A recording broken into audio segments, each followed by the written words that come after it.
All right, guys, welcome back to the Fitness and Philosophy Podcast. I'm Robbie Gustin. I'm joined, as always, by James Fitzgerald, founder and CEO of OPEX. And today we're going to be talking about autonomy. James, how are you doing today? I'm great, thank you. We should really coordinate our shirts in the future. I know, right? I got the... Yeah, you did pretty good. Pretty good. I won't be able to match you with the CrossFit shirts though, so we'll have to do a phone call beforehand to make sure that's in line. I like this. I was talking to Brandon about this the other day. I really like the... I don't know the history of the different color schemes you guys have gone through, but I really like the blue, black, and white. Like Oh, that. thank you. I'll pass that on. We've got some talented people upstairs that come up with those ideas, so thank you. I've seen some like classic ones that you wear, kind of like the green and white, or you got the golden Yeah, black there. Yeah. yeah. And my girls order their own. My young girls order their own. So there's like pink versions and pink and blue and stark red and these weird different blues. They just want to have all different kinds of OPEC shirts. So those are not for public disposal. Yeah, kind of unique variations. Yeah. Very cool. All right, well, today we are going to be talking about autonomy. So, as always, I guess I'll do just a little short intro, and James, feel free to stop me at any point. Yeah. Something that interests you that you want to touch on. So I guess the first thing to ask is like, why are we even discussing this on Fitness and Philosophy podcast? And I think part of the reason is, it goes back to that definition that you gave last time that we will probably, revise or adjust as time goes on. But Mhm. the idea being that fitness can be a means of achieving autonomy for the individual, and that as a coach, one of our clients should be to lead a client towards autonomy. Yeah. Yeah. Yeah. I think we defined fitness unto itself, and then we layered the conversation where, well, where does the coach come into this picture with that? So, maybe I'll ask for your guidance on that throughout the call today. Like, what lens we'll see it through? Is it just overall arching concept of autonomy for every human, or is it in the relationship of coach and client? And then we can probably jam in some different areas on it. Yeah, and I think it can definitely be both senses. Yeah. So just a little background on the word, if you just break down the word into its, Greek roots, auto, nomos, self, law, giving the law to oneself, self-governance, the overarching contrast case being something like, I guess the strong overarching contrast case would be something like paternalism, where someone is making decisions for you. It's very much, it's been discussed throughout the history of philosophy, but it really came to the fore in the Enlightenment with Kant and Rousseau. Kant talking about moral autonomy and Rousseau talking about political autonomy.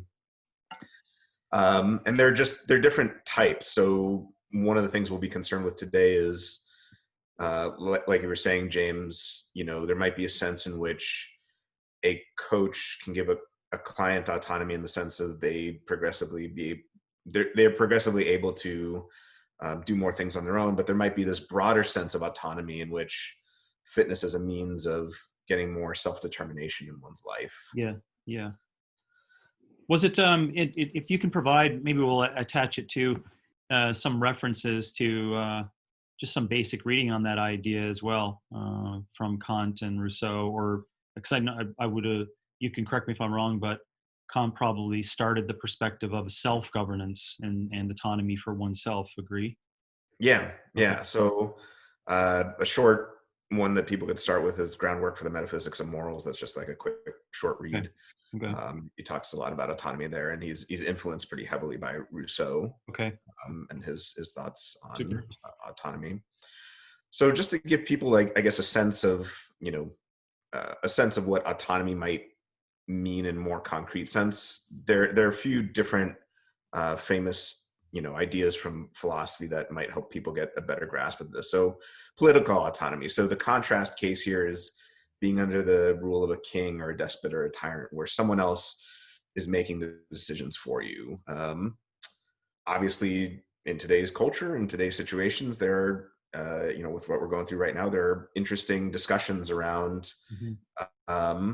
to what extent should a government make decision for you? Should they not?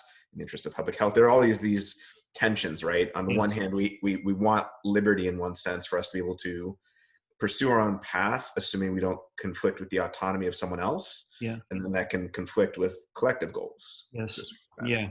Yeah. It's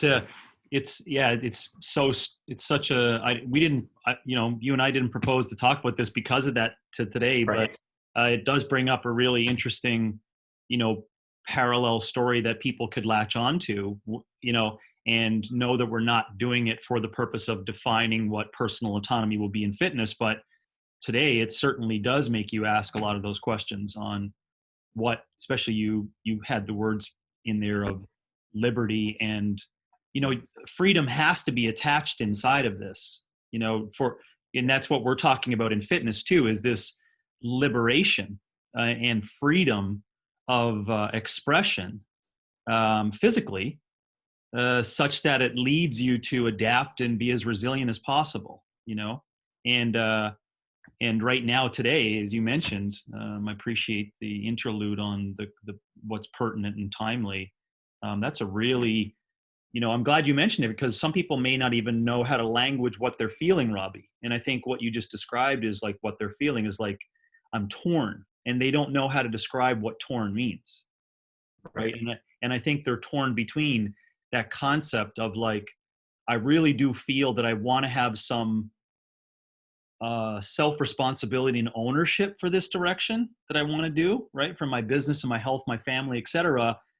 But there's also this little thing that says you have to be a part of a system and follow by those rules in that area right now, um, and I'm just glad you mentioned it. And we can use this as a sounding board, or an area to play, because the challenge of getting into this notion of autonomy and fitness, we have to talk about the same things, right? Like what is coercion and agency and influence inside of your decisions towards you wanting to do what you wanted to do, right? So it's actually a political issue you have with oneself, you know? And so I'm glad we'll go through that path. Oh yeah, and I think this could even be an episode unto itself. But to what extent does teaching or promoting fitness have an influence on the political realm and liberty, and how a citizen, views their role within society? So I absolutely think that's a super interesting question. I think, to go back to something you said a second ago, people being able to express what they're feeling. Most philosophers who have discussed this, whether it's Rousseau or Rawls more recently, have talked about the fact that in a modern democratic society, we should all have the maximum amount of liberty possible, compatible with liberty for others. That's the ding ding ding. That's the asterisk, right? So it can't Yep. just be, oh, you can do whatever you want. Yep. It has to be compatible with what other people are doing. And in the Mhm. current situation, precisely where you get the rub is, or where the discussion comes about, is if one is going about one's life as if nothing is occurring, that can then Mhm. cause an infringement potentially on the liberty of someone else, insofar as they would be more susceptible to these Mhm. types of things. So that's where the discussion really, Yeah. Yeah. or And it's a tough one. it's a tough one. And I It's a have tough. taken note of future episodes of the political connections to fitness. I've taken note of that. Oh yeah, I definitely think we should get into that. Yeah, for sure. So that's the political realm, and if people are trying to understand why is that political autonomy worth wanting, I think all of us have some sort of deeper fundamental intuition, that unless you're somehow mentally incapacitated, why assume someone knows better than you do, right? That's kind of the driving intuition there. We can have debates about specific cases, but the idea there is something like, look, why assume that someone knows better than I do? If I have all my faculties about me, I should be able to at least participate in the discussion around, and vote and have representatives who decide these things. So that's the political realm. Yeah. The moral realm, that a lot of philosophers have discussed, but Kant most famously, has to do with this idea that Kant famously thinks you cannot be truly moral unless you are autonomous in doing so, quite literally giving the law to oneself. And this doesn't mean something crude like, oh, my morality is different than James's morality is different from someone else's morality. There's a universal rational morality that Kant argues we all have access to, and you must be able to understand why something is moral. So if you are moral because the Ten Commandments say so, or because God told you to, or your parents told you to, or because of the golden rule. That, according to Kant, is not true morality or autonomy. It's heteronomy. The Mm-hmm. source for the law comes from outside of you, Mm-hmm. and you don't have an understanding of, why that is moral. And in order to be moral, you need to understand why you're doing that, if Mm-hmm. that makes sense. Yep. Yep. Tough, hard one to understand, but it does make sense. Yeah, as we go like from political to moral to metaphysical, it definitely gets a little bit more tricky. But the idea is basically, look, if if this, let's say, if the sole basis for someone being moral is just the fact that you tell them something, well, you could tell them anything. Now, obviously, when someone's a kid, that's the way we instill morality. But as they come to the age of reason, they come to understand, well, is this right or is this wrong? Yeah. Yeah. They have this source for morality in themselves. Yeah. No, what I meant is that in there's more than two, but there's generally a booklet, or there's like experiences, right? So that's what I'm saying, is that if someone only has gone by a book or a booklet, right, they may not be able to understand your point on how morality is derived based upon how Kant said it. Does that make sense? Yeah, So that makes sense. and that's not what we're saying, is not to derive what is moral about your area of morality.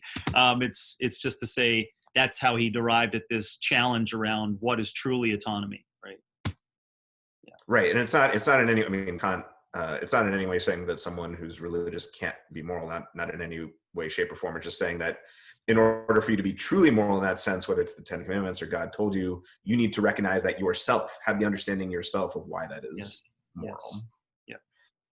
And then the last one is metaphysical autonomy, which we're probably all familiar with in a certain sense from sci-fi TV shows and things like that. The idea that we don't want to be a pawn. We don't want to be a pawn to fate, or in sci-fi experiments where someone has mind control, or there are discussions around God's foreknowledge. Does that preclude our free will? But the idea is we want to have some control. So the basic idea that I think is common to all three, political, moral, and metaphysical, is we want to have some control over our lives. Mm-hmm. That's the driving intuition.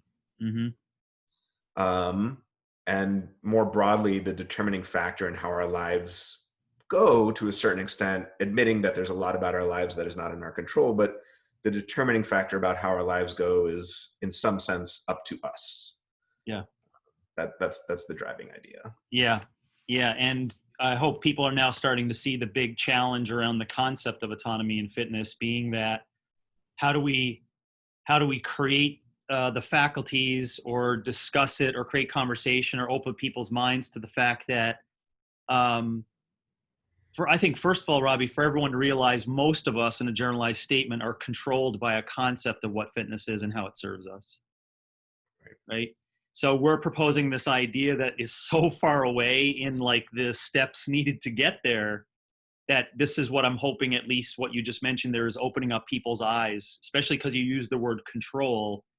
That's what I was saying. And that's the big, hard problem, is the understanding around control, coercion, influence, that is really in the way of people defining what this autonomy is for themselves, for fitness. I think that's, if I'm making sense, that's our big challenge, right? It's not, I would say, now that we're discussing a little bit more, I don't really think the definition and the concept of it is that hard for people to think about. I think like overcoming the current, our belief and our behaviors around what that is. I think that's the big one. And so be it. We got a good challenge in front of us. Yeah, no, I think you're exactly right. And I think, we'll delve into it a lot more, but I think whether it's, in our culture, feeling like we need to be screamed at to be motivated, we need to be told exactly what to do by our coach, we need to be told by, society at large, or what have you, the reasons why you should be fit. Oh, you need to weight, or, improve your lipids, or what have you. Yeah. But yeah, exactly what you just said. Yeah. What I want people to think about is, again, I use a timeline just to kind of drum up some ideas here connected to the idea, is that just do your own research as a listener, and read the books, and read between the lines, and read old classic novels and also some historical context and see where we started shifting away from, just doing physical expression daily as like a daily practice. And when it started to move into something we almost had to do, seemingly thinking we needed to do it to keep up with whatever was going on or we were told to do it. So I believe there was a time probably, and I'm probably biased to this now because I just did some more recent reading on pre-industry. So 1500 to 1600, 1700s, pre-lights, pre-industry, pre-higher levels of growth in technology and information as an example, and pre-enlightenment, I guess, where we did physical activity as an expression, dance, sport games, etc. And, we didn't post it to Instagram, or we didn't like want to attach, well, it's because I'm not going to get fat, or because I now deserve to have a big meal. Do you know what I mean? None of that was like even in the practice. So I would just ask that as a thought to back people up to this whole idea, to stretch their brains on like how it's embedded in terms of our language today, how fitness is embedded inside of there. And we just got to work really hard for each of you that are listening to come up with, I think, the historical context of when it once was just a physical expression as it was, and then through enlightenment and just past that period of time, maybe in the 1700s, 1800s, we probably should have been thinking of things like, how is physical expression creating resilience and grit and like making us stronger humans and less susceptible to the current diseases and plagues, and also allowed us to think clearly and make great decisions. And I think something happened at that point in time, something happened and it was hijacked by a whole different sense. And I'm only mentioning that as a practice for listeners to say, like, there was a time where, we actually did just do physical expression and no one knew about it and we didn't call it anything and it was just something. But deep inside we were like, that's probably going to make me a more resilient human. There's something inside. It's just so. No, I think that's a really good point. I was thinking two things as you were saying that. So one, I think what you just said gets to that point that we've made in the past, and point you've brought up many times about do fitness because you can, not because you have to. And going back to autonomy, this sense of not being necessarily bound by something, and the way you were putting it in terms of our language, where my doctor says I have to, or my wife says I have to, or Men's Fitness says I have to, like this idea of getting back to doing it because you can. Mm-hmm. Yeah. And this is the point of a conversation for today, I generally finish with that, and because it's for you. You see that? So now it involves this like, oh, this is agency around my decisions on that, right? And then now so what you're saying is that, it's internal and it's human to physically express, and saying, yeah, that's the case. And you're saying that I should do it because it's for me, because of me, due to me. And now I'm saying, yes, that's the case. That's the reason why. And of course, for us to speak about it, as I mentioned, is fairly easy just to lay out there. Now, to get people to that, I think is the big challenge. I agree. And I think there was one other thing that you said I think is worth bearing in mind is, do your own research in relation to, Yes. to this notion of autonomy. Part of the main difference between philosophy and other things, and what we're trying to do, I think, is, don't, just because we're saying on a podcast doesn't mean it's true. You know what I mean? Like, Yeah. Don't just because we're discussing it's important to do your own research and to think for yourself. Yeah. And to, use this as a springboard. And I think so much of fitness really is like this very dogmatic process where people are like, well, this is the way, light, and the truth, and nothing else can be done. Whereas, you could be more of a contextualist and say, well, German body comp is great for this, and mixed modal is great for this. And that's right. I thought that was an interesting point in relation to our discussion about autonomy. Yeah. Now, I think people should know that we do think that is the truth. Right. Let's not lie. Right. Well, there's a difference between like arriving at the truth and then like being able to show your steps versus like, I think this and therefore Yeah. stuff backing it up. So yeah, so one important clarification that I thought would be worth mentioning that I think we're going to delve in deeper to is this idea that uh, no one's truly autonomous. Like if we take it as in like, the prime mover or something like that, someone or something that's just pure causality that's not influenced by something else. No one is that. That's impossible, at least as far as we know, at least for humans. Um, so, getting a clear sense of like what type of autonomy do we have in mind? What distinguishes something that we're influenced by versus something that robs us of our autonomy, right? We're all influenced by different things.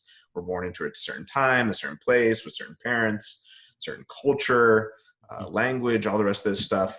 And as we discuss autonomy and its relation to fitness, it's an interesting question, like what sorts of things rob us of our autonomy, jokingly, like wiping your brow, counting your reps, putting your weights away, things like that, versus things that maybe enable your autonomy, a coach being a third party perspective that allows you to see things that you didn't once see about yourself as a athlete. So I think that's Yeah, the way I think about that, Robbie, or that challenge is, I agree in the way you language that no one really does have the opportunity to be fully autonomous. And of course, that actually is probably a separate episode where we'll maybe tie in um, futuristic conversation, general intelligence, simulation theory, and ideas around there, because we can tie in like new tech autonomy and how that falls inside of there. But I think of it on a level out of 10 only for grading, so people can see that it's almost like physical expression, where we're just saying that based upon where you were raised, who your parents were, your current situation, etc. I would like to impart the idea that you can just score it out of 10 and never tell anyone what your score is, or never actually be judged where it is out of 10. But you got to keep striving to increase your score throughout a lifetime. So you may never get to what an absolute measure is of full autonomy, right? As we're saying is like, well, it's probably not even possible. Okay, well, my question is, well, is 9.9 possible? And so I think that's what people may look at it as like, yeah, okay, so I've been given this and this is where I am and these are my situations. Okay, in your own mind, then you can just come up with this idea like you're a 3.5 out of 10, right? And your goal is to like try to move towards 4.5, right? You made some decisions this week that led to a 5-year plan, where you're now, you ask the question again, you're like, geez, I asked that question a while back and I really think, I don't even know how to language it, but I'm moving into like a 6 out of 10. Like I'm in more control of things than, you know what I'm saying? So I think it's that, probably a scale allows people to recognize there's no score, right? Like our goal is not to get everyone to a 9.9 or 10, because it may not be possible. But I think each human should strive to understand that in a numerical context, because then they could sit by themselves and try to understand it on a better level. Do you know what I'm saying? And that's important, that someone has to do it by themselves, right? Right. That's not a coach led thing. Like you got to find that score for you, and if that's challenging, then Robbie, you could probably help in languaging it to help people do that. But that's the way I think about when you mention that for fully autonomous and like the path towards, let's call it, your best relative level, as to what you yeah. can achieve with what you've been given. Yeah, and I completely agree. I mean, I actually think the prime mover objection, if you can even call it that, is really a straw man. And the main reason I was bringing it up is just to say we need to figure out what autonomy means, maybe on a scale, like relative to humans and the constraints that we have, Yeah. relative to, the desires we have, relative to the capacities we have. And I think you're absolutely right that, yes, people are more or less autonomous to the extent to which, at a 3.5, I don't know where we would put kids on there, but kids go from being here to gradually moving up the scale and being aware of what morality is, being aware of what they should do fitness wise, Mm-hmm. choosing their own life course, things like Mm-hmm. that. Yeah. Completely agree. Yeah. Oof. You made me think about a lot of things there, which I'm not gonna have anything to add to that besides maybe I'm just reflecting that others should think about what you just mentioned there too. So you can see it's not simple, right? Because when you said children, it now takes into context, okay, well, maybe it's generational perspective too, right? Like maybe it's developmental perspective of it, and maybe you're 65 and sick right now, right? So how is that perspective, in terms of what autonomy means, and control of your, and having the faculties to create control and get into that spot. So thank you for kind of creating complexity to it, because it's not that simple. Everyone has to be treated unto themselves, but there is this developmental base of understanding of this relative level of autonomy we need to get to first. So thanks for that contribution. Oh, no problem. Yeah, thank you for bringing that up. I mean, just as you were saying that, I was thinking, there's a certain extent to which even over generations, like, take 10 generations ago, maybe our autonomy in a lot of different regards is way higher. Just the numbers that we can achieve, whatever scale you want to put it on, 1 to 10 or 1 to 100 or what have you, or maybe even just with relation to different things, our ability to achieve certain types of autonomy exists in a different way than it did 10 generations ago or 20 generations ago. And then getting back to your point about kids, the kids example is kind of it's a helpful one for people to latch onto. But I think one of the things we'll discuss is that even as fully formed adults, especially in fitness, you could technically be at the level of autonomy of a kid, in the sense that, again, what does Men's Fitness say about, this many sets and reps, and why should I do it? And Yeah. I think that's a very interesting discussion. Yeah. So I think, well, what you just made me think about is you actually can put it back to scalar levels then, right? So a child would, as scored, even though they don't have the using your words, faculties to come up with what that score is, we would just score them really low. You know what I'm saying? Yeah. So they would still, so every human possibly can still be put on that 10 scale. Yes. And just, it'll take years of development and experience before you get to understanding the scale, which then gets you to kind of leveling yourself out as to where you are on that. Yeah. And I think everyone, I mean, you can correct me if you think maybe something else is the case, but I think most people would agree that kids in many different facets of their life lack autonomy. Whereas with adults, we could say something like, oh, this person has, tremendous amount of autonomy with regard to their business or their family life, but maybe not so much with fitness. Yeah. There's So physiologically and biologically, then what would be your idea around that? I've always had, with my biology background, I've had like a little bit more of a clear concept of that. Like you may remember in CCP with max physical potential and being able to express things. I give that, I kind of put it in the corner of maximal central nervous system development as the area where that time occurs. So my question is, from your experiences, where do you think, because you said children are different and adults are here in that language, is it fair to like create a cutoff and even like have a conversation of, is it 25 years of age, prefrontal cortex maximization, or previous, or, more current data that we need to use in terms of like, what is the social and psychological capabilities of someone at 25 years of age today relative to 60 years ago? Because that's actually in data shown to be different now. So, any thoughts on that in terms of, because I think this does language our conversation on when someone can actually start the process of questioning the scale of autonomy, if that makes sense. Yeah, no, I completely agree. I mean, I have a few thoughts there. So thought number one would be, I guess I would maybe distinguish between theoretical autonomy and practical autonomy in the following ways. So, or autonomy of the mind and autonomy of the body. So going back to kind of what Kant said, I think the extent to which someone becomes more and more autonomous is they're able to see the reasons behind what they're doing, whether it's the career path they chose, the morality that they're choosing to pursue, or the fitness that they're choosing to pursue. And that has a lot to do with, you're absolutely right, prefrontal cortex development, things like that. So that's one sense of autonomy. Stephen Hawking still has that type of autonomy. Then there's a second type of like, can you actually instantiate that? Can you actually go out in the world and make that happen? And then the third thing I was thinking is, we could come up, I'm sure, if we discussed it further, get a pretty good sense of like what prefrontal cortex development we're talking about and what, stage of the brain, things like that. From a practical perspective, politically, generally speaking, we have to make these cutoffs, like people drive at 18 or they can vote at, whether everyone's there or not, you got to kind of make the cutoff. But there's something to that idea where, and we're learning more about it, but around the age of 18 to 21, those faculties are at least somewhat there in most people where they'd have the potential to assume responsibility for these things. Yeah, no, I think I'm not saying that because we brought it up, it's an important conversation, and I don't know why we got there. It doesn't matter.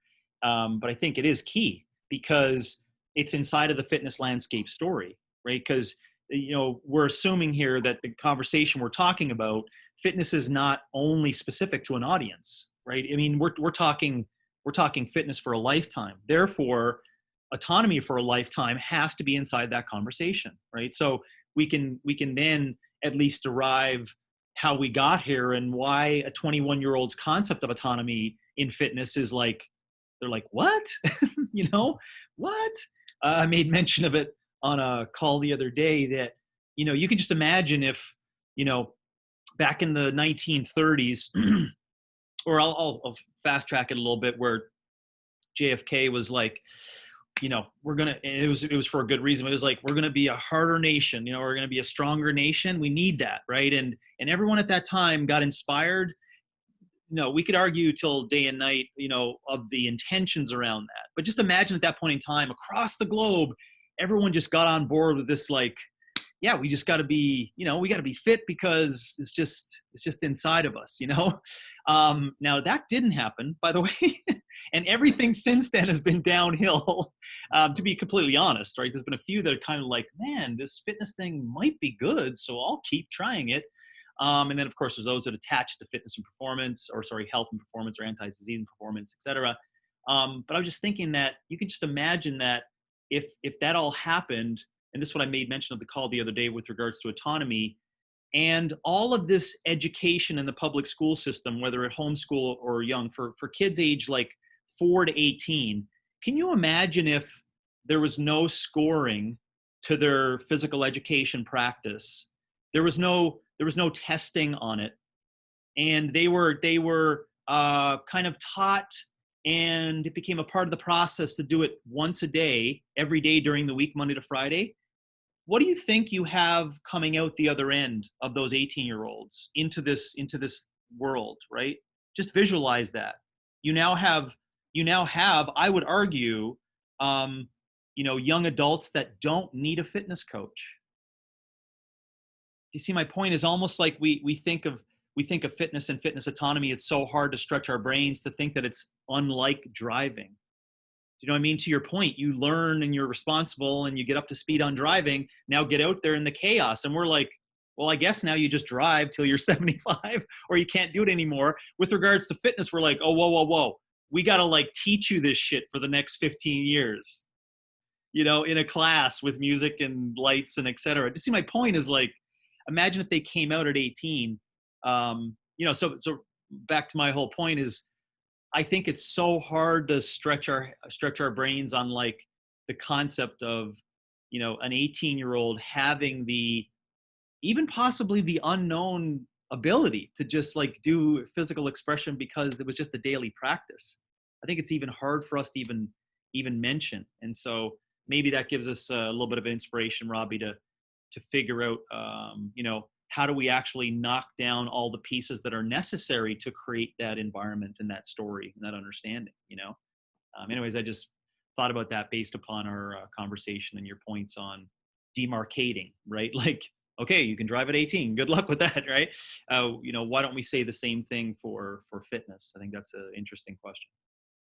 Yeah, I do as well. And I think, coming up with maybe the criteria for what, autonomy consists in fitness, we can then reverse engineer from that. Like, what would that even look like as a, education process to lead to that? Yes. Yeah. Well, I may know of a concept. Yeah. It's well, but the way that I derive that, no, just people don't think it's just like a CCP thing or an OPEC secret. It's not. It's what humans are capable of expressing. That's where you go. Right? It's like, what are humans physically capable of? That's how you start the story of, well, what should I do? Right? Well, it's like, well, what can you do? Well, I can walk. Well, that's fantastic. I didn't know it, but when I get like really anxious and aggressive, I can punch. Also a physical expression. You notice how I of course put that one in there because that's the uncomfortable aspect of what we can physically express, right? People don't want to go in that direction, but that's neither here nor there. And we can dance to rhythm. Like that's an internal, like, there's something, drums, rhythm, beats, like, there's something about that, and pacing and whatnot. We can sneeze, and take a crap, or when we're constipated, get poop out. I just give jokes of like intra-abdominal pressure, right? We actually have the ability to go, like why? Why do we have that capability, right? And some would say, well, it was because we needed to be able to maybe lift things, or do labor, create these situations so we can progress, right? And we can do things. We could throw a spear to hunt for food. We could sprint down an animal. We could go for long distances. We could carry things in our tribe for long periods of time. I'm just drumming up this idea of the answer, really, that, how do we determine, what's our base of support for our thoughts around how we determine what we should do to lead towards autonomy? It's first based upon what you can actually express. So what humans can actually express. And then from there, I think you need to move into what's a more clearly defined buckets of kinds of expression. And that's where we lead into our language, Robby, of hard contractions, resistance, right? Like really hard contractions, unsustainable efforts, stuff where you're just like, madness, aggressiveness, and power, and, all that stuff thrown in. But the context is to do it so that it pushes your limitations, right? Like what I'm capable of work. And then there's this, the third bucket is just do stuff that's sustainable, right? Stuff that is patient and is meditative and has rhythm and pacing and practice and the beauty of all those things inside of it. So that's the lower level behind just do something what you're capable of. Now we can put it into buckets of like some hard contractions, some stuff that's unsustainable if required, and then stuff that's sustainable, right? And then, of course, down underneath that, then you have to have an age category, right? So like someone at 4 can't express all those things like someone at 25 can, but you can see it then gets colored, right? And anywhere in there, I didn't say anything about a should, right? I said what we're capable of expressing. That's what we're capable of. So if we know we're capable of it, just like I'm capable of moving my arm out and back, I think after that is a conversation of, well, why should we move your arm out and back? But that's the base support of getting to the idea, to your question of, well, how do I determine what I should do to lead towards autonomy in fitness and in this, let's call it physical expression that leads to like great thoughts and allows us to get to that point of being able to navigate this thing really effectively and have this huge buffer zone. I think it starts with those basics. What can you express and what we're capable of doing, and then just let it be colored.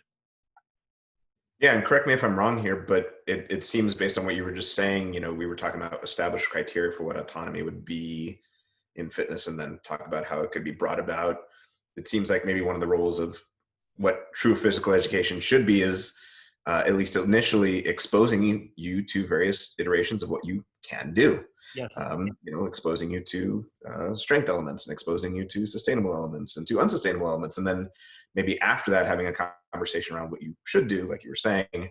But one of the roles of physical education that we could probably have discussions around how this is not being done right now, but what should be done is truly trying to expose kids and humans to what they are capable of, to give them eventually that autonomy. Does that sound about right? Yes. Okay. And again, another virtuous signal I'll throw inside of that is that nowhere in there did we measure their elbow position on a free throw and scored them. You see, my point is like, that's where it all went wrong in terms of physical expression. We had to score it and test it like all STEM. You see that? But it's something that is inside of us that we can't express. And what has thwarted that is us measuring it. And that's where, what's the whole other story of sports hijacking inside of physical expression that was inside. Now it's all inside the public schools, right? When a grade 4 kid goes to class, they're not pushing against one another, and the teacher's like, oh, do you understand what you're doing now with resistance, and push harder against one another, right? This is how I used to teach philosophically when I started. It was a fucking shit show. It never worked. But anyways, that's the difference in today.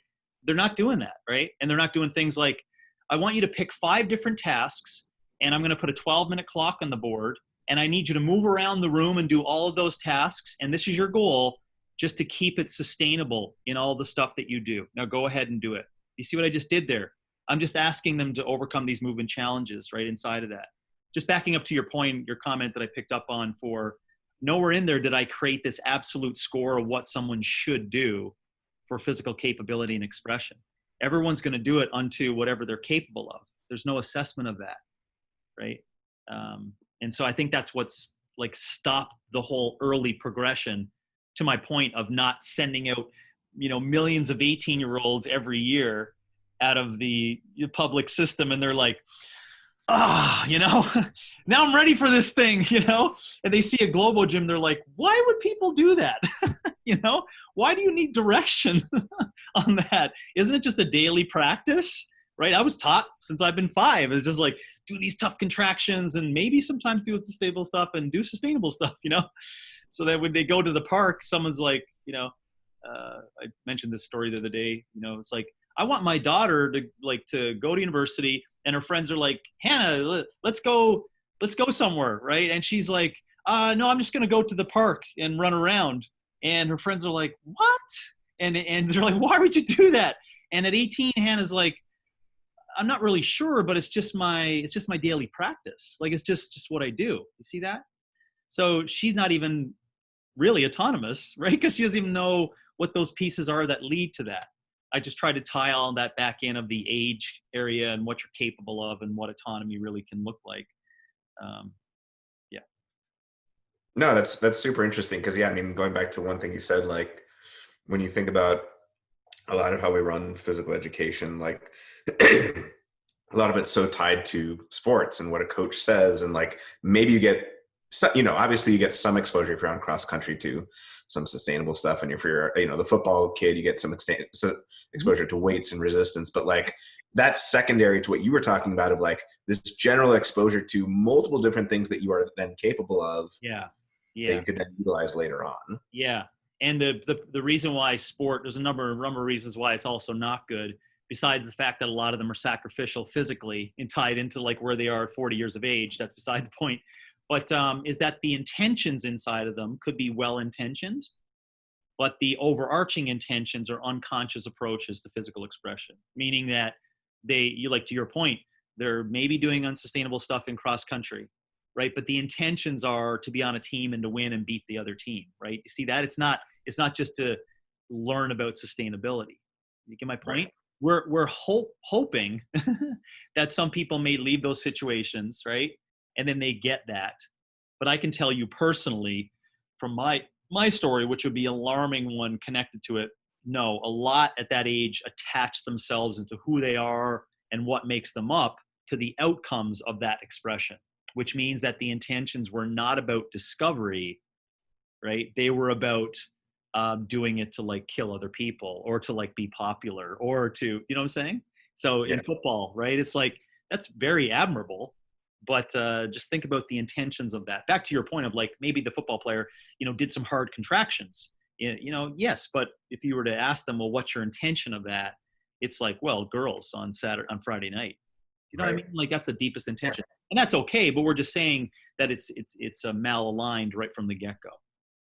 Yeah, and I also think this gets to something that I was thinking about with relation to autonomy, and there's interesting discussions about this in philosophy, whether autonomy is intrinsically worth wanting or extrinsically. But I think a lot of people would argue that autonomy is intrinsically worth wanting. That thing is something you want to achieve in and of itself, irrespective of any other things you might get out of it. And I think going back to what you were saying, one of the things that's kind of been hijacked is we're not doing physical expression just for the sake of physical expression as we're teaching kids. It's like, we football player doing it for the girls or for the Friday night, game or what have you, or to beat this other person. And it's not that the competitive thing is wrong or shouldn't be some element of it, but this idea that we're engaging in these activities to gain this thing, autonomy, that is intrinsically worthwhile. It's not just something we do for the sake of something else. Yes. So Yes. I think that's worth noting too, bringing it back to kind of, why is autonomy even important in the first place? Yeah. Yeah. And I think I've spoken about that before, but maybe just your thoughts on it too, or other listeners can think about that is, when will we get to the point where, or if we will, or even just a thought, where there's an entire generation that 95+% of them have those well-intentioned perspectives on physical expression? Do you know what I mean? Like, is it possible? Is it humanly possible anymore? Was there a period of time where that was the case? Where I could argue at some points there probably was. So I don't know. I just think it's just an interesting thought process for those. Yeah, I do too. About like, is it even possible at this point to set up a structure either in the schools or something like that that could allow for something like this? Yeah, that tips it over on a large scale. So again, as I said, the 18-year-old coming out, right? No judgment. Not. It's just basically it's what now, right? It's like it's a because I hear a number of people talking about a major fix for things could be that we almost force feed math as an example, right? Like we force and ensure everyone, regardless, right, regardless of capability and what they at a certain point in time at 18, they need to know these things for math. And a lot of people have said if that was fixed, it would connect a whole bunch of other things down the road, right? Whether they're right or wrong, it's just an interesting point. I'm saying the same thing, right? So what would be the tipping point that would ensure we all get on board to allowing people to have this physical expression without judgment and marking, 3 or 4 times a week, so they just see it's daily practice, right? And that, I believe, is the purest form of physical education, because it ties into you making them autonomous over time. Yeah. And I think that we didn't plan to go there from the start of our call, but we can see that it's just one of the issues is trying to create that language and understand the behaviors around that, the folks that don't have autonomy. I think that's cool that we kind of found that out, Yeah, no, absolutely. And I think it relates to, the education of this stuff relates even more broadly to how someone then becomes autonomous later on in their life. Like how can the autonomy that you get in fitness bleed over into autonomy in other aspects of life? Yeah. Yeah. Whew. So that's actually one of the things I guess I wanted Good one. to ask you here. So I think there could be multiple different senses of autonomy that we could discuss, but 2 main ones that I was thinking of in terms of our discussion. So when we say that fitness is meant to lead us towards autonomy, one sense that I think is, good to point out, but exists at one level is, the idea like, look, again, no one's wiping our forehead, no one's putting away our weights, no one's counting our reps, no one's screaming at us to soul cycle harder or whatever it is. And it goes back to this idea of being intrinsically motivated to do something. Mm-hmm. But then I think there's this deeper notion of autonomy that I think would be interesting to discuss, of being in control of one's life and its outcome, and how fitness can help establish that. Like once you're in control of what you do fitness wise, how can that translate to, the personal life, to the business life, to what life means and things like that. So thoughts on those senses of autonomy and general thoughts there. Yeah, the thing the word comes to mind, Robbie, is experience. I feel that there's something to be said about one thing in reading books and hearing it in articles and listening to someone speak about it, but it really takes experiences, and a lot of experiences to drive this, what you're calling this transfer of characteristic of learning. So meaning you got to get into fitness. Now you can back me up and say, well, let's start there then. Like, how do we get people to that point? But people have to experience, this whole challenge around what they're capable of doing and expressing, and they need to do it over and over and over. Like, they need to have experiences, right? They need to feel it. They need to touch it and smell it and then strategize on it and try to overcome it. And so I think it's all those experiences that lead people to, at some point on those experiences, they start seeing these, like something happens at work, right? And it's 2 years into all these physical experiences, and something happens at work, and they move through something in there as a challenge. And then they debrief after that and go, there it was. Like, they see these parallels between this cognitive challenge and how they were able to like take a breath, notice what's going on, try to overcome, what's happening here, see what's happening around the room, how everyone else reacting to that, and then kind of move through it, right?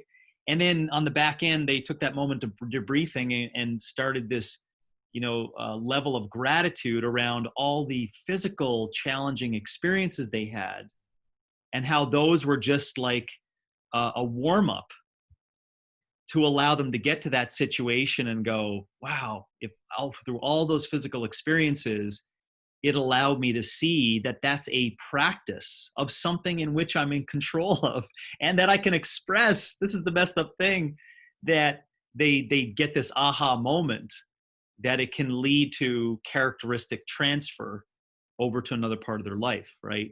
And we've all had, well, I would say a lot of our listeners, I would say, yes, you've all had it. You may have not have sensed it or been able to put something on it, but you have had it. If you've practiced physical training over time, there has been points in other aspects outside of the physical training where you're like, there's the carryover, right? Like there's some kind of carryover to other challenges in life and autonomy around other things.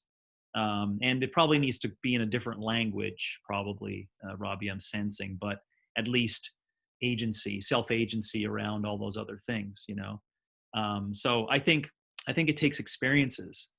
And then now, to back up, we got to think about what trips people up and what trips the system up and what trips everyone up around gaining experiences to eventually get to the point where, a coach is there for them, at that point in time where they come and tell them that story, right? Hey, Robbie, the other day I just wanted to reflect upon something, and I'm so grateful that you've helped me. And let me tell you the story. I was at the office and went through this thing, and after I debriefed, I was like, man, that was nothing like some of the workouts that we did. Do you see that? It's like, there it is, right? There's the aha moment, right? And you just go, namaste, excellent noticing, move on, right? But that's the characteristic transfer that I think we hope, or I would say, has happened. It has happened a lot, and so I think to back up, there's some, some people go down this nihilistic tendencies around physical expression that don't allow them to get to the point to see those characteristic transfers, meaning that the intentions towards exercise become just basically downtrodden and futile, right? It's just like, let's suffer some more, let's suffer some more. It doesn't allow this awareness opportunity to see autonomy. But then there's a lot of other people that over time, if they just go through these experiences, then I think it gets them to that point they can see this transfer. Yeah, I think that's super interesting. A couple things came to mind when you were describing that. So one is, and correct me if you think something else here, but it seems to me that one of the ways in which we're not such fans of these different things of putting someone's weights away or wiping someone's brow or screaming at them to do the workout. Just the way you put it, it seems maybe the reason why those things aren't as great is because they rob someone of a certain experience that then leads to autonomy. Going back to that notion of experience of there's something qualitative about and that leads me to the second thing I was thinking, which is, it's one thing to get tenure, which is a tremendous accomplishment, or turn in a report at work. And these things are all great, but there's something qualitatively different about fitness experiences that can then lend itself to other things, and you can see similarities, but you're missing some aspect of human experience by not having this qualitatively unique experience in this realm that is just a part of biology. Yes. You know, it's not like math. It's not like turning in a report. It's not like turning in tenure. It's a fundamental feature of who we are. So those are just a couple of things I was thinking as you were saying that. I thought it was super Yeah. interesting. Yeah. And you are tying in now, I guess, some of the relationship aspect of coach and client in that storyline, right? Because what we just did is we brought in the coach to this story, right? We took away Right. this self-autonomy. We were like, well, how do we get there? It was through relations. Okay, well, where does the coach sit on that? And then I talked through a coach's lens and I gave the coach client story. But that's important because it's, to your point, wiping brow, putting away weights. That's what we can see, or we can like say as what's incorrect language, what's incorrect behaviors, what's good behaviors, right? And morality in terms of like the fitness experience relationship. But what we're saying there is that as a rule and principle, in that relationship, that's why we said, and that's in the definition of fitness, I said, we got to be working towards with someone else. We got to be working towards this person's own definition of autonomy through their own experiences, right? And along the way, you will support them, right? There is support, but there's also challenge and there's also learning. And this is where the like, they're scoring 1 out of 10, right? On autonomy, your whole goal every session and every interaction is to allow that open space of like, what did you learn? How is that like upgrading your systems? How is that upgrading this expression? How is that upgrading your autonomy? Right? We're always overlapping that. Now our language of it and how it takes place, it's to each their own. But that's what makes me think about some of the queries you had based on my conversation. That the coach, this is what should inspire coaches or possibly listeners is that we want to have, and maybe this changes a bit of our definition of fitness, is including somewhere in the aspect of leadership and relationship and relations, right? Like maybe fitness unto itself needs to change and have human relationships inside the definition, meaning that we're understanding that as a human race, we need guidance and leadership and some people to actually define that for us. Am I making sense? So Yes. we may change up our definition of fitness to not only be autonomy, but it's a journey of humans through this process, right? It's a journey of people. It's a journey of a collective of people that we do it as a team. And in practice, it's coach client, but we have to work together, and then it creates a collective story on working towards those things. But it then helps me. And I mean, I feel better by it because then it helps me define like, where does the coach come into this? Right. Who we seemingly would think that they are autonomous, right? They can still be practicing things and learning things, but they really are able of going out there and doing what's necessary. But they need to be able to speak to that. And how do they do that? They do it through their experiences. And then how do they impart it so that it gets into someone else's brain? Is that you're always having the overarching idea that this is a long-term autonomous process for them. Secondly, they got to be learning, right? They have to be learning. And then inside that practice, there's support and challenge, right? To your point, wiping the brow, putting weights away, and then challenge like, come on, 2 more, right? So that beautiful interplay allows the debrief at the end to go, what did you learn there? And they go, I learned a little bit about not listening to what my mind was saying was a limitation. You see that? And now they're overcoming some of these limitations.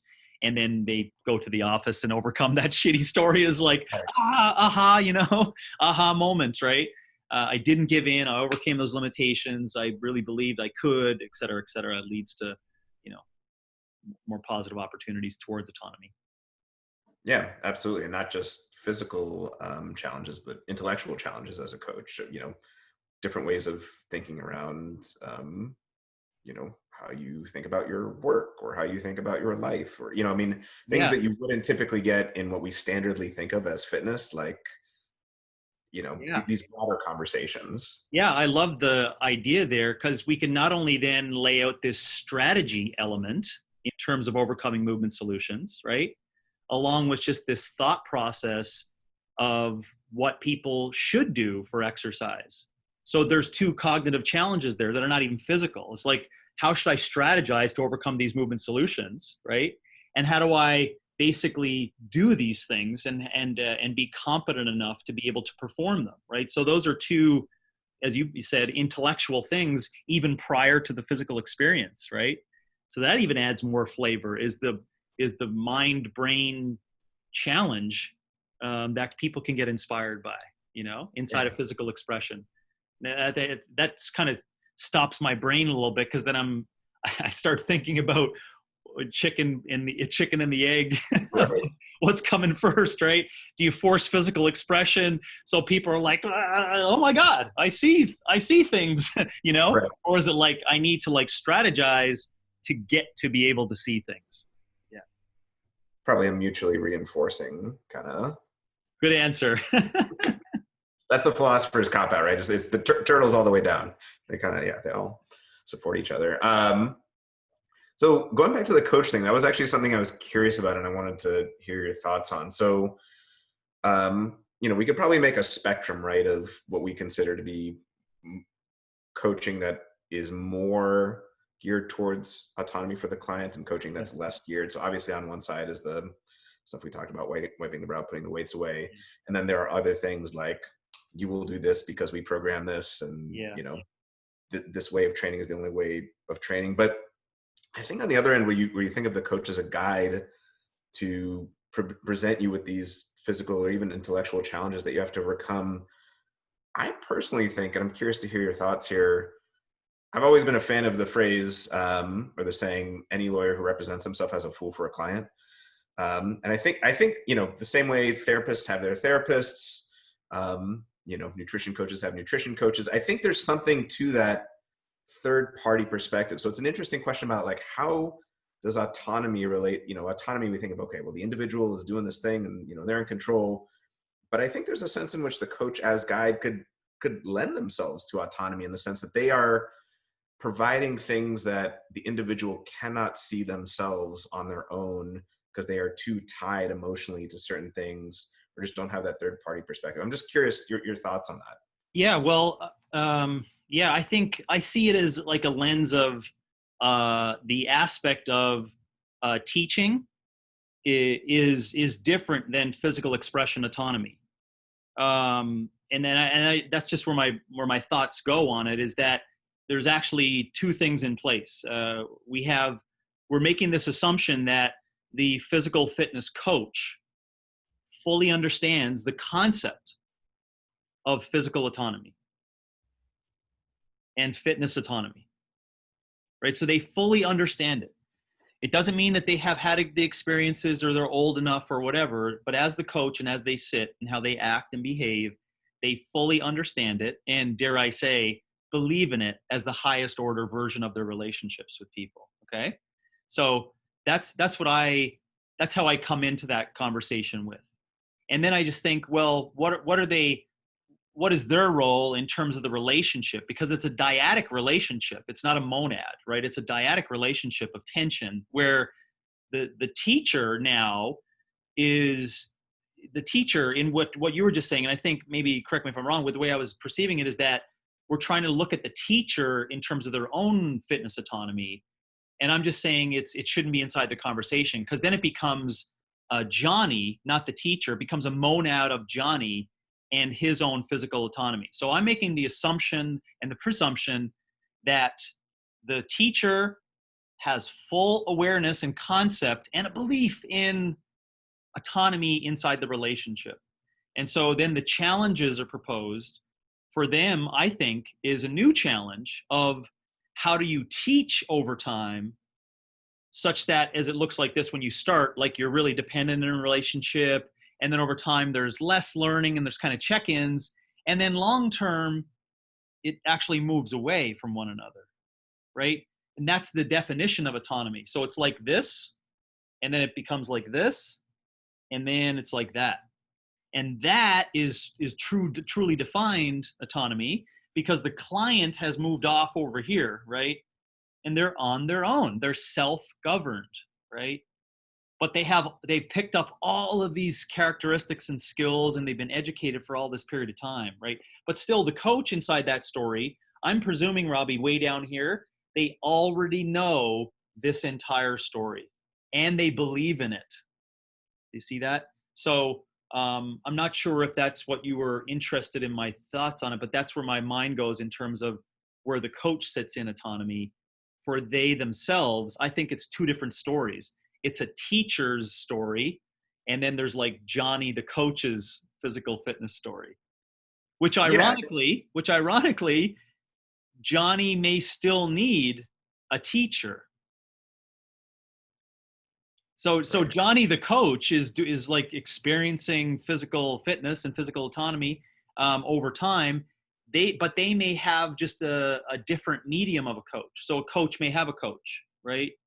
And that's, the fitness environment is certainly set up for that, for a coach to have a coach, and that coach to have a coach. Do you know what I'm saying? To keep on. But I'm saying that it's all of them all believe already in the autonomy process. Yeah, they already believe in it, and they already they know that that's what they want to do, if that makes sense. It does, yeah, and that hit a lot of the things I was thinking about. Let me see if I can do a better job of uh, setting up what I was thinking about. So I was thinking of contrast cases the other day that I was talking about with Brandon. So think of like nutrition and FDN, for example. So realistically, if you're with someone for a year and you're doing nutrition with them and you get the food quality down, you get the BLGs, you get the timing, you get the quantity, you get all that stuff. For the most part, yeah, you could work on micronutrients and food sensitivities. And, there's a whole keto and a whole realm of things you could touch on.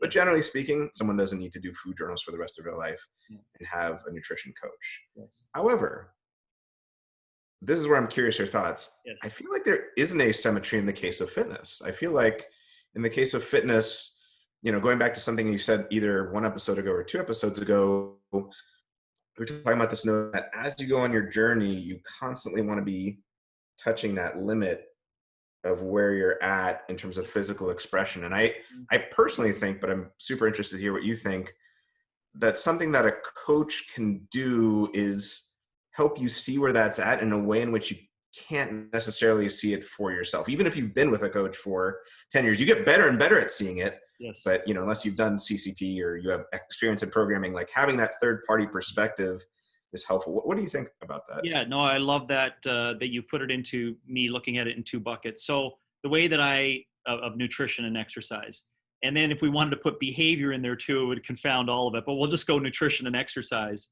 So I love that you've done that, and this is what I think about and it's not, to your point, it's not like we haven't tried to make nutrition coaches for 10 years in a row, but it didn't work.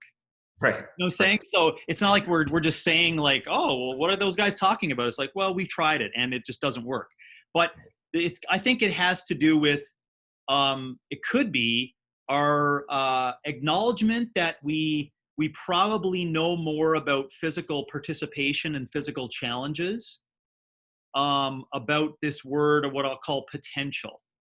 So we probably have so much to learn, and the story takes a longer period of time in physical potential as opposed to nutritional fueling potential.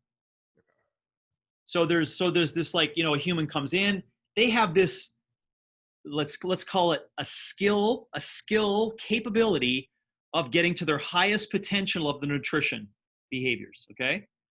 And we meet them here, and this is my point. It doesn't take, in general principles, it doesn't take a lot to get to like very close to your max potential inside of your nutritional behaviors.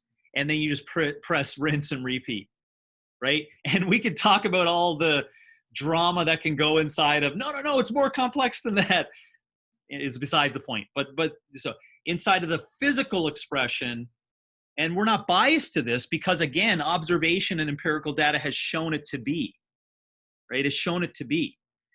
We've seen that when people just do only resistance and cyclical cardiovascular work, after numbers of years, they still search for more. Why? Because they have this higher level of what's considered potential, maximum physical potential. So what we're really discussing there in two buckets too is putting the mechanical skill potential up against the metabolic skill potential. And the mechanical skill potential is very broad and deep for every human. And we just know that to be true. So that's why what you're saying in fitness, there's a lot more possible guidance needed, challenge and support, and teaching of autonomy and teaching of this physical potential practice, because we don't have it in our repertoire or language as a human race to understand all of these physical challenges we can do, right? That we're physically capable of. Not to go way off on this one, but I think that's one of the biggest issues around human potential since the 1960s and 70s, is as the increase of technology and information sharing went up, our whole appreciation for where we can go in potential physically went down. Our whole discovery around it, there's, as I just saying the other day, where are the Muhammad Ali's and the astronauts and where are these unbelievable physical human specimens today, and all the stories around it, right? Instead, we have droves of people who are cognitively, psychedelically blowing the caps off IG. You know what I'm saying? It's like, I think that's really the difference there. So I love that you've done that. Put it in a nutrition skill potential, and then put it up against physical potential. And I think we haven't even touched the teaching and the learning inside of physical potential, such that people can see this beautiful 50-year plan of being with someone and learning about how to discover all these physical things. So much to be learned inside of physical potential. It's just, it's even hard to comprehend how much learning's inside of there. Yeah, and I think I share that intuition, and that's why I think there's kind of this, need for the fitness coach. I mean, not in the sense that, I mean, like you were saying, you start out depending on them, and as you grow, you become more and more autonomous. But there's this certain interesting thing where it's like hiring a therapist too, where by being dependent on someone initially, you become more autonomous because they are pointing out stuff that you could not see yourself. Yes. And I was just curious your thoughts, going back to what you were saying earlier about, let's say we could set up the perfect education system where, 0 to 18, we're doing exactly what we think kids should for physical education. Do you think there'd still be a role for coaches after 18? No. Okay. Yeah. Everyone would just be programming for themselves. Is that the idea? Yeah, Okay. I know. And that's what I mentioned, as I said, the story is like, it's so hard to think about that, because it just collapses a world, right? It collapses a whole profession, but I think the tripwire to that is just the way we've set up society. That's the tripwire to it. It's like our current experiences are tripping us up to the thought process of around people having liberation and freedom of their own physical expression, because they were taught how to do it as a daily practice. Okay. Right. So everything that occurs into the reality today, or a lot of it, I shouldn't say that. A lot of it that occurs is to fix things. Gotcha. Right. It's to fix things. It doesn't mean it's not admirable. It doesn't mean it's not worthwhile. It doesn't mean you're not pushing a whole ton of people towards that autonomy. I just think our conversation and this whole topic will need to be massaged. It needs to be pushed out. It needs to be thought about more. And I would hope, that before I die, that, I think it's like 3 billion heartbeats. Before I get to the 3 billionth heartbeat, which is kind of a cool number, by the way, in terms of math. So see, I was inspired by that mathematical thing, the mathematical formula, and tying into this finite piece, that I see lots of people at 18 not have a lot of struggle around the understanding of our story today, Robbie, of it just making sense, of physical, autonomy, of them actually having the skills to, and this is your point, to challenge themselves, right? To challenge themselves on what will be the next thing they're going to try to overcome as a physical challenge. Interesting. You see that? And that, I believe, like driving, can be embedded in a short period of time from 4 to 18 years of age, where it becomes a daily practice. And all you do is, 5 days a week inside the school, physical expression opportunities, and you slap a little bit of awareness on top of it as to what they're doing and why. And I think at 18, they have this 60-year story in front of them of like, how interesting this is going to be for me to challenge myself all this time. That's super interesting. So essentially the idea is like, in that ideal world, a fitness coach is really a grade school, middle school, or high school coach from 4 to 18. And then aside from specialized context, powerlifters or mixed modal, competitive or something like that, the fitness coach isn't really needed. It's interesting. It would be the sport coach and the doctor. Wow. That's it. Interesting. Super interesting. Yeah, I was just curious because I feel like there are certain with autonomy, it's a tricky thing because on the one hand, we do want to be more in control of our lives, but there are certain instances, again, therapy would be a famous example, but could pick a health coach or other things or business coach, we're having a third party perspective sometimes provides a means for getting access to certain challenges that one doesn't think about, or you know what I mean? Yeah, Something totally. to that effect. Yeah, no, I got that. I picked it up what you were saying of the coach being in place to offer those things to get people to see what they can't see, Yeah, and that's why I just stretched it out and proposed this concept where you already see what you need to see. So there's nothing you need to be rehabbed out of. Okay, interesting. One question I do want to ask you that philosophers sometimes discuss is the way in which autonomy can sometimes be, just like liberty and equality, the two can pull against each other, or liberty and safety. Autonomy and community, and how the two relate to each other, but especially in the fitness realm. Mm-hmm. So one could, I don't know that I agree with it. In fact, I probably don't, but one could make the argument, well, is there a way in which sacrificing the ideal program for me as an individual to then work out with others and have that collective shared experience is, worthwhile? Thoughts on the connection between those two? Yeah, for sure. I've done lots of thinking on this one to come up with even some concepts from the coach's lens as to what's admirable as a way to think about this. And the way that I would ask people to think about it is to structure it in this idea of taking care of oneself first and almost maximizing that. And we can dig into whatever maximizing means. And I think it's about what we're talking about today, honestly. Before you're concerned about and want to blend and help others. So first it's self. And if your definition of community and connection and the collective and systems and all those things, if your definition is that it all works together effectively, I would argue that unless each of these selves are maximized in terms of the understanding of autonomy, you can't move up another level and concern yourself of or be connected to trying to fix the next level up, which would be community, groups, etc.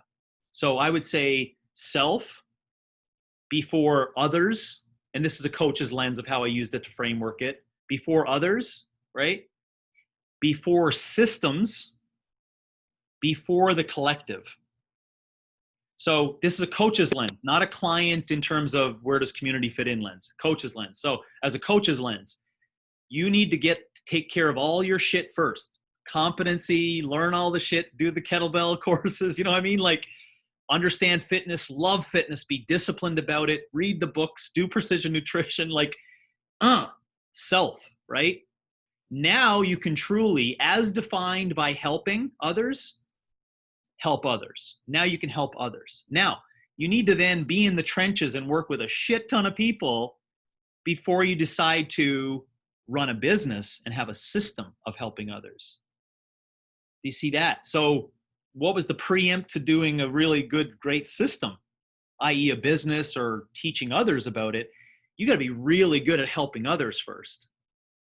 And how do you be really good at helping others first? You got to define what's really good as yourself first. Self, others, system, then you help the fitness collective. So let's back up and say, where does community come inside for that autonomy versus that?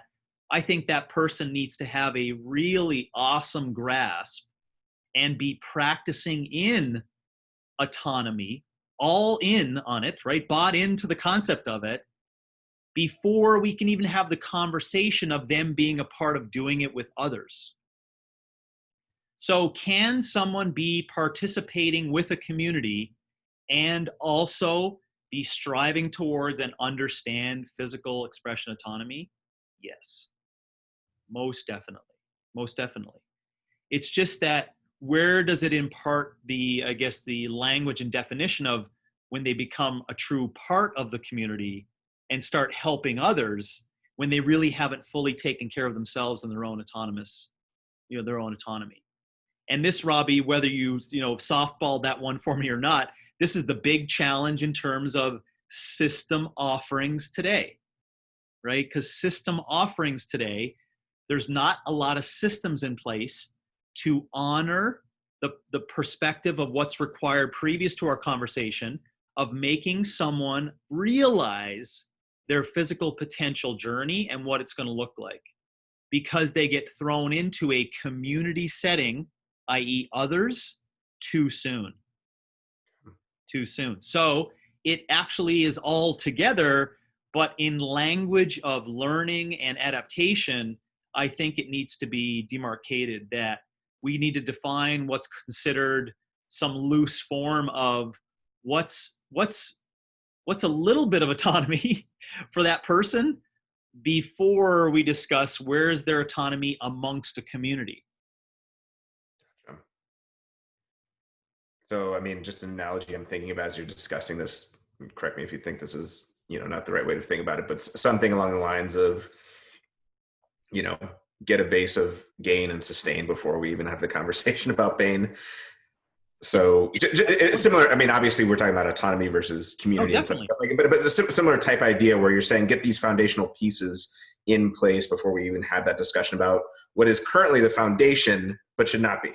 Yeah. And a same similar example, get your BLGs down first before we want to talk about a community vegetable garden.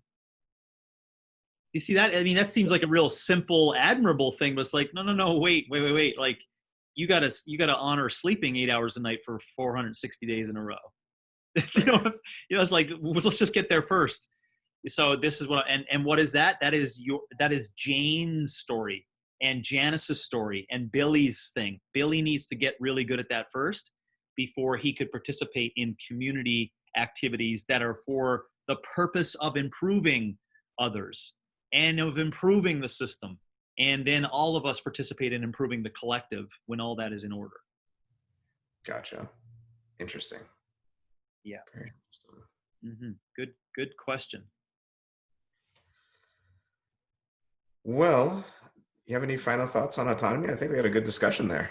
Yeah, I love to recap the direction.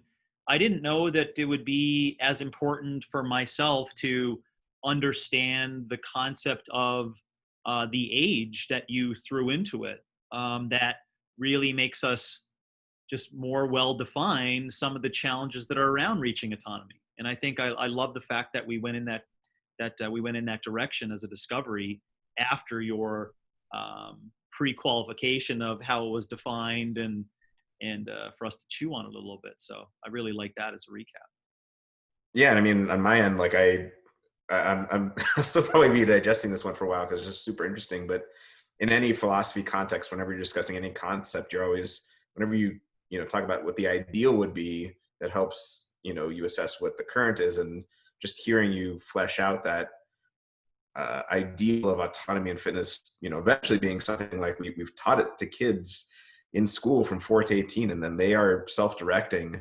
I mean, just what a completely, like you were saying, novel and like really different way of thinking about things. So that for me is still still digesting that. I think it's super interesting. It helps elucidate the conversations we're having, because like you said, a lot of the way fitness is structured today is to correct things that were not set up correctly in the first place. So we have this concept of the fitness coach, or the health coach. It's like, well, what if we were to teach everyone to learn this from the get-go, if that's the ideal and leading to autonomy? So that on my end was, yeah, super interesting. So. Yeah, and I love also the fact that, and I've noted that, to pull in the political and global and I guess we could say the cosmopolitan concepts of how does that storyline fit in around the world, right? As a concept, that would be really interesting to talk about,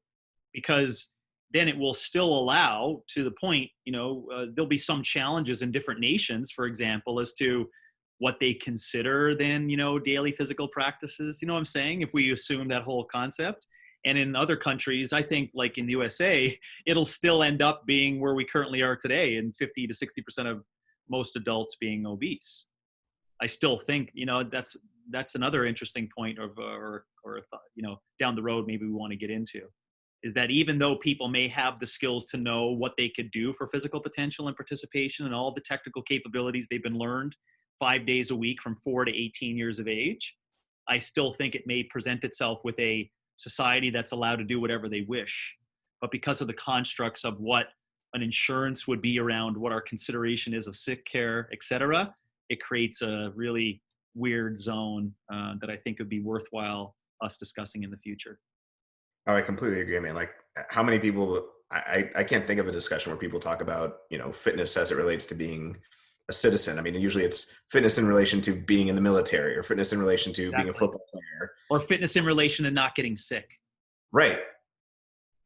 But what about fitness being, a means of being a good citizen, and then being a good nation, and then how you relate to other nations? And yeah, I got an idea.